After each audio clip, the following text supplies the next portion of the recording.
నమస్తే అందరికీ, నా పేరు ప్రవీణ్. జై భీమ్.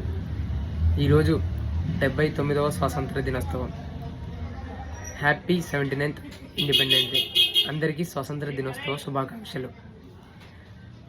అయితే ఈరోజు 10th క్లాస్ అబ్బాయి స్కూల్కి వెళ్ళే దారిలో పిలుచుకున్నా, ఒక ఇద్దరిని పిలుచుకొని ఈరోజు ఏంది రా అని అడిగా.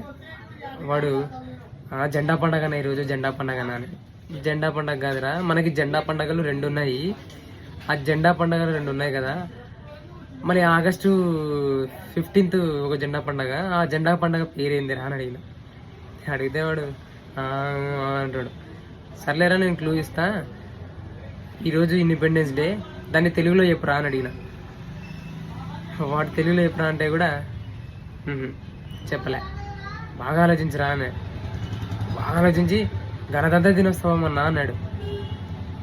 అది గణతంత్ర దినోత్సవము అని అంటున్నాడు. గణతంత్ర దినోత్సవము, రిపబ్లిక్ డేని గణతంత్ర దినోత్సవం అంటాడు.